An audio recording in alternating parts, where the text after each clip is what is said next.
Good morning, everyone. I send you all my blessings and greetings in this brand new day in which we are going to decide to look at our ego and not run away from it. Very on when I started my work with the course, I had this idea that because the ego wasn't real and because the ego was, quote, evil, that I had to run away from it.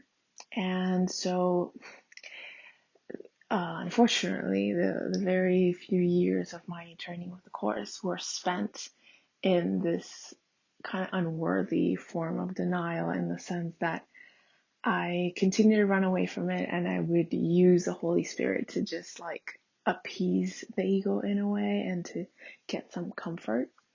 But lo and behold, because I never really dealt with the ego or really looked at it, it was always still there, and it would creep up in the back, when I was least expecting it.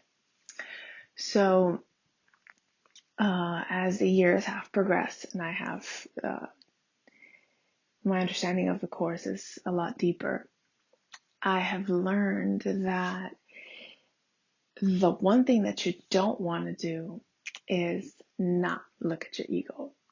And it's interesting because if you have ever noticed yourself, reading from A Course in Miracles, and you only stick to the nice parts, and you kind of, shrink away from the vivid imagery that sometimes the voice of the Course gives us, and the way Jesus sometimes explains our condition, I would encourage you to not do that, to actually take the time to look at what He's showing you.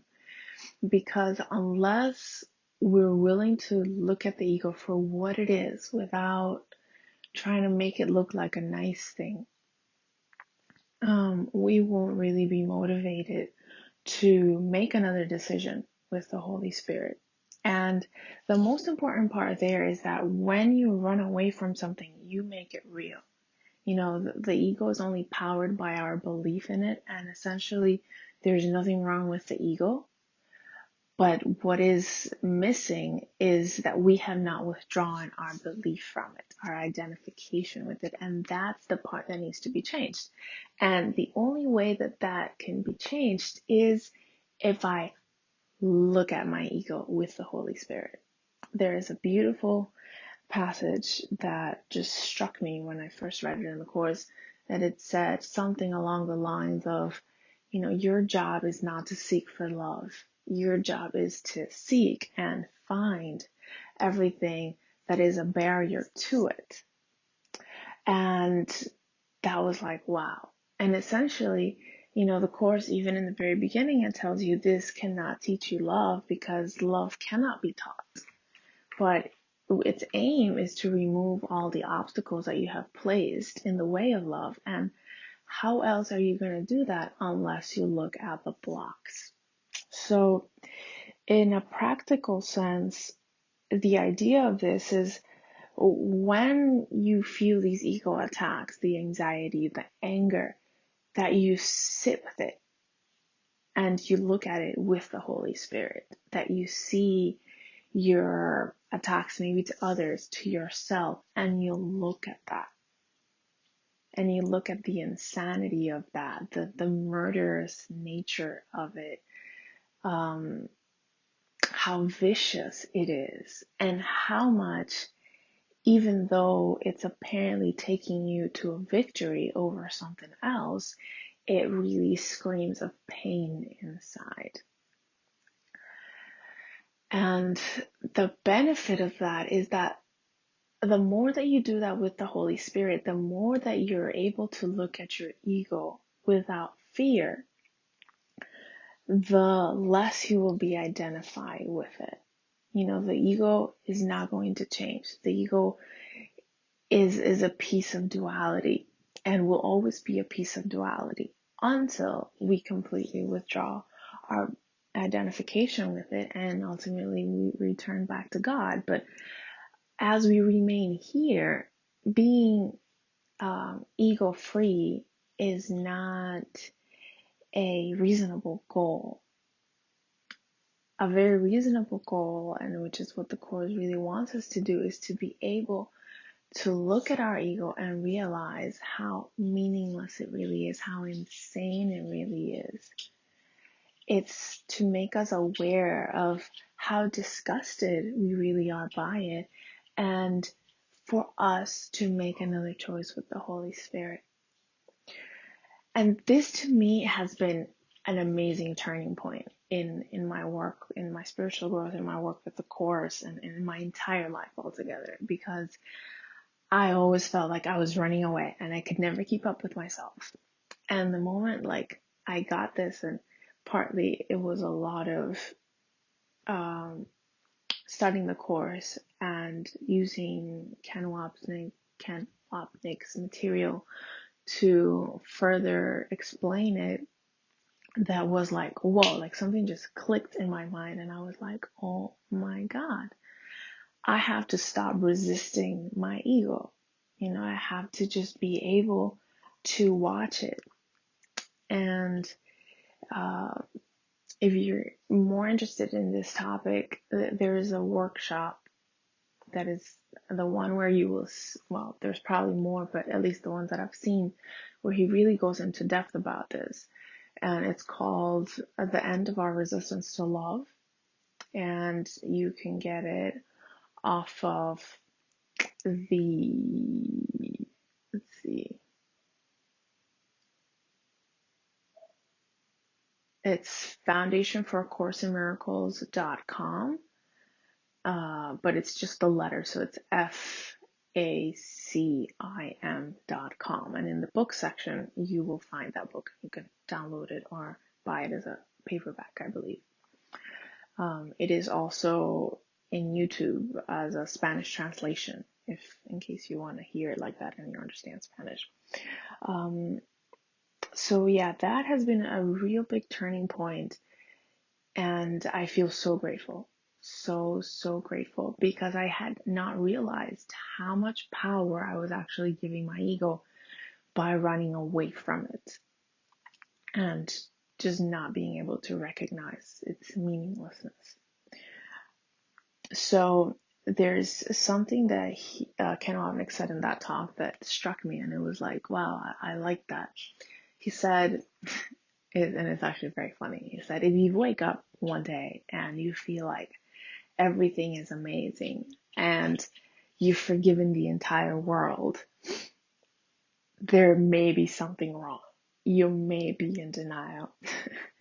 And he said it is a lot more healthy if you wake up and you get yourself in touch with all those crazy anxiety,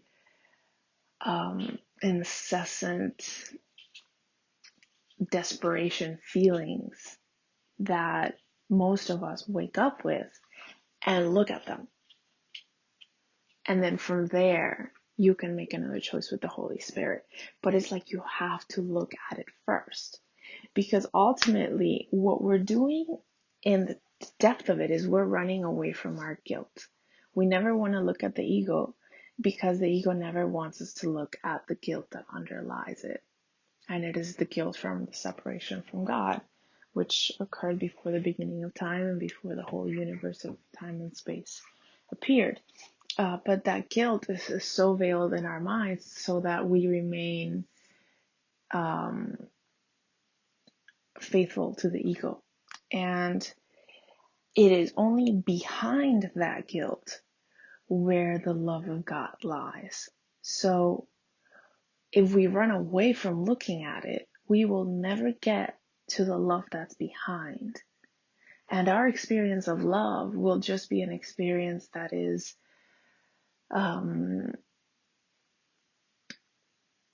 it will be clouded by the ego.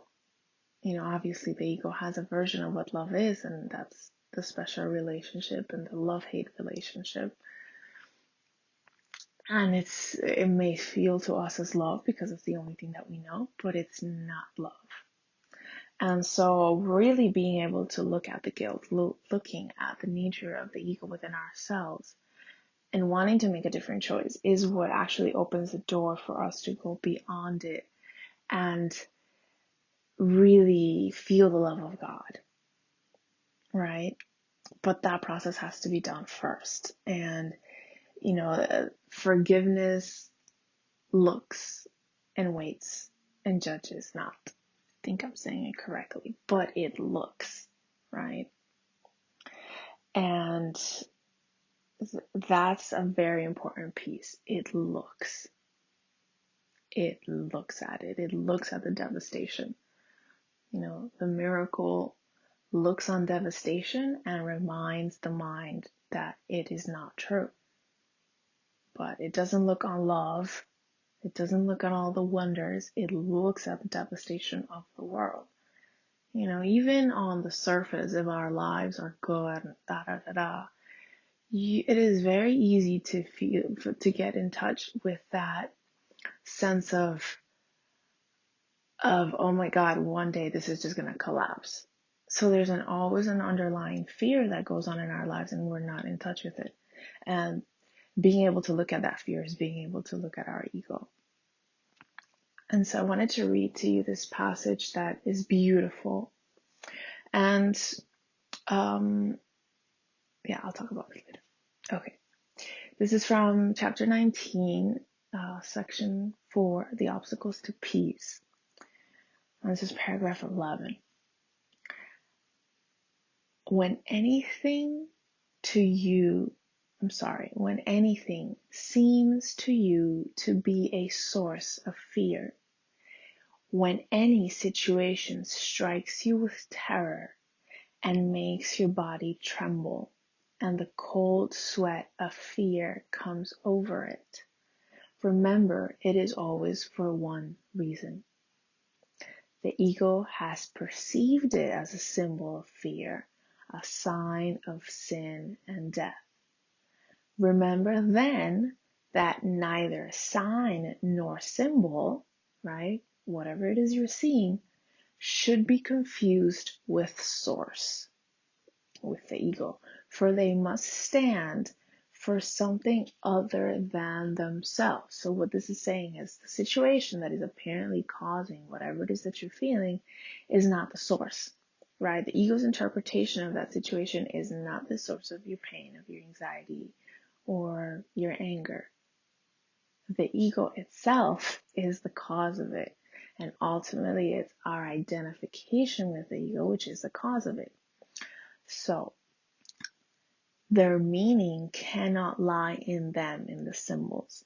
They must be sought in what they represent. And they may thus mean everything or nothing. And this is Jesus comparing the Holy Spirit to the ego. Either they mean everything, which means the Holy Spirit, or either they mean nothing because it's coming from the ego. According to the truth of falsity of the idea which they reflect. If it's reflecting pain to you, anger to you, it means nothing because it's coming from the ego. If it reflects love to you, peace, harmony, then that's you interpreting that through the Holy Spirit, and then that means everything. Confronted with such seeming uncertainty of meaning, judge it not. Remember the holy presence of the one given to you to be the source of judgment. Give it to him to judge for you and say, take this from me and look upon it, judging it for me. Let me not see it as a sign of sin and death, nor use it for destruction. Teach me how not to make of it an obstacle to peace, but let you use it for me to facilitate its coming. And this is something that's done within your mind, that you work with the feelings that you're having. So I'm going to read it again. take this from me, let's say this anger, and look upon it, judging it for me. Let me not see it as a sign of sin and death, nor use it for destruction. Teach me how not to make of it an obstacle to peace, but let you use it for me to facilitate its coming. So we back up a little. When he says, take this from me and look upon it, judging it for me, he's talking about the Holy Spirit's judgment, right? And what is that? That it's either a call for love or that it's love. And that ultimately only love is real, right? So when the Holy Spirit judges something, he doesn't do anything. The only thing that he does is separate falsity from truth. So he keeps in your mind anything that makes sense, which is whatever is related to the love of God or reflects that thought system, and disregards everything that is not. And where it says, let me not see it as a sign of sin and death. Why would I see it as a sign of sin and death? If I am fearful, if I am angry, it is because I think I've sinned, right, and need punishment, so that causes fear. And if I am angry, it's because I feel that I have been attacked by God, by my own thought system, instead of having it done it to myself, instead of thinking that it was a choice that I actually made. The ego would have us look at this idea of guilt as a sin. The Holy Spirit thinks of it as just a mistake. And then death, because if I'm guilty, I have to be punished, and the ultimate punishment for that is death. And there's that part in the Course where, the ego tells us after the first idea of the separation, come with me. We'll go to a place where God cannot find you, and he'll never be able to get you there. Right? But the ego is so insidious that in that image, in that self-concept that we attacked God, obviously, we now made a God who was angry at us for doing that. And if someone's angry at you for something, ultimately the penalty for that is that he will kill you, right? And if it's all powerful God, well, of course he will kill me. So that's where those ideas are coming from. And where it says, nor use it for destruction,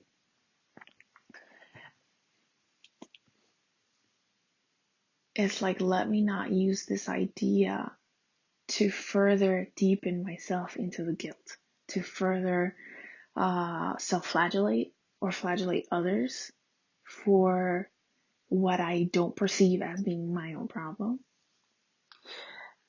Let me not use this idea to become more asleep. And then he says, teach me how not to make it an obstacle to peace, but let you use it for me to facilitate its coming. So it's a beautiful thing in the sense that as much as the ego would use all of these horrible ideas to further deepen us into guilt and into complete forgetfulness of the love and the forgiveness of God, the Holy Spirit takes those same ideas, the guilt, the pain, and the fear, and if we look at them with him, he will use them for our learning. He will teach us that they're really not true. But he has to be able to use those ideas. He has to be able to go, or for you to accept, to go with him to the dark corners of your mind and let there be light, right? And so it is through, going into the hell in your mind with the Holy Spirit and looking at it and seeing it for the insanity that it is, that it's just strengthening this vicious thought system of the ego, that the Holy Spirit's love will impel you to see that all of that has no meaning. And that the only meaning that is real is the love of God. And that if that's true, how could you hate your brother? How could you hate yourself? How could you hate anything but express the love of God within you? And so the more that we do that, the more that we're able to look at the ego with a smile. And when we start perceiving its attacks, we're like, okay, yeah, that's what egos do. It's okay. Not judging yourself for it, but just being vigilant and looking at it. Not running away from it, but using it as your classroom. The course is not meant to heal your negative feelings, because your negative feelings are not a problem. It's meant to heal the guilt that gave rise to all those negative feelings. But if you don't look at the negative feelings, you'll never be able to get to the source of that. However, you now have the Holy Spirit in your mind, or Jesus, whichever one you like, or even if it's some other symbol for you, you have them to go into your mind, so you don't have to do it alone. And it is their love that dispels that. But it is your willingness to look at it that allows for that to happen. They can't work without you. That's your little willingness. So, yeah. I would say take it easy. This is not a race to get anywhere, because it's really not going anywhere. The only way that we can get closer to being able to accept God within our lives and remember that there really is only God is by looking at how much we have been dedicated to not being happy and being honest with ourselves about that. Not with judgment, but with honesty that forgives. Ultimately, you forgive yourself for making your own self unhappy. But you gotta look at it. You gotta look at it. You have to stop running away. Because remember, the more you run away from it, the more you make it real. Whatever you push away strengthens. One of actually the really cool things that happens as you get more in touch with your ego and your hatred and all that is that you see it coming. Before it would surprise you and you were like, oh my God, that just came out of nowhere.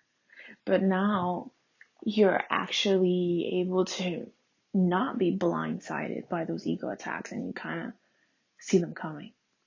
And that's very valuable, because it helps you not sabotage yourself so much, and also being patient with yourself and not antagonizing your ego, not going against it, because once again, the ego is not the problem. It's our identification with it. Remember the three parts of the mind: the decision maker, which you could call it consciousness, the ego, and the Holy Spirit. Our problem is our association with the ego, not the ego itself. So, yeah, you go along and you have certain respect for your ego, because now you kind of know how it acts. But you're also able to look at it and not give it a power that it doesn't have. Not give it the power to take the peace of God away from you. And obviously that is done in practice. But it is very helpful. Being able to look at the murderous nature of that, the anxiety, the death thoughts, my God, you fill in the blanks. and think, wow, in reality, none of this can take the peace of God away from me. And Holy Spirit, let me look at this psycho thought system that I have right now that I'm very identified with and look at it with you.